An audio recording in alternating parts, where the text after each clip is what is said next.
In a way, I've been prepping since I was like 5, 6, 7 years old.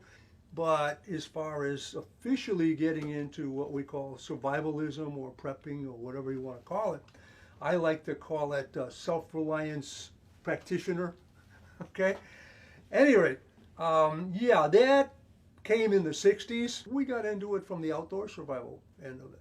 We were rock climbing, caving, rafting. Survivalism started out with this sort of tight focus on, what happens if the Russians launch a nuclear war. As these Cold War issues started to become more prominent, we started to get into first aid and, putting things away for emergencies. But as time went on, the nuclear war threat went down, but it's still there. But what we started to see develop in the late 80s, early 90s is a preparedness or a disaster matrix. So as we've got, economic instability, political instability, possibility of an epidemic, climate change, more severe weather changes happening, kinds of things that are not might happen, but are actually happening now. I certainly think that 9/11 was a wake-up call. Katrina's there's wake-up calls every month practically now, depending on the scenario. So that made preparedness and survival a lot more relevant and immediate to the general public. So we are much more mainstream and acceptable than back in the Cold War, when everybody thought that the guy down the street that dug the bunker in his backyard was a little wacko.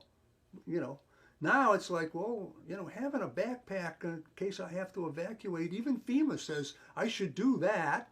We do notice that when something bad happens, all of a sudden we get a lot more interest and a lot more people come in, and then as soon as things calm down for a little while, everybody forgets about their survival packs and doesn't come to the meetings.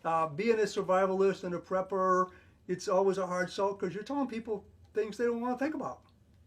It's still been a fairly peaceful time, and Americans in particular, we haven't had anything bad here happen since the Civil War. So people here have never really dealt with being cold and hungry. Americans are like going to have a hard time dealing with that. Young Americans in particular. As in our organization right now, all of our members now are getting older, and one of our biggest things now is to get younger people involved in preparedness and in leadership. They're going right into a period of time down the road when they're going to need survival skills. We all depend on the water coming out of the faucet, the electricity coming out of the outlet, the food coming to the grocery store. But we're getting to that point where we live day to day, and we depend on everything working perfectly. And that ain't the real world. We're using up all our reserves. We've long passed the tipping point of we're using up more resources than we can replace. And we're doing that more and more. Sooner or later, it'll crash.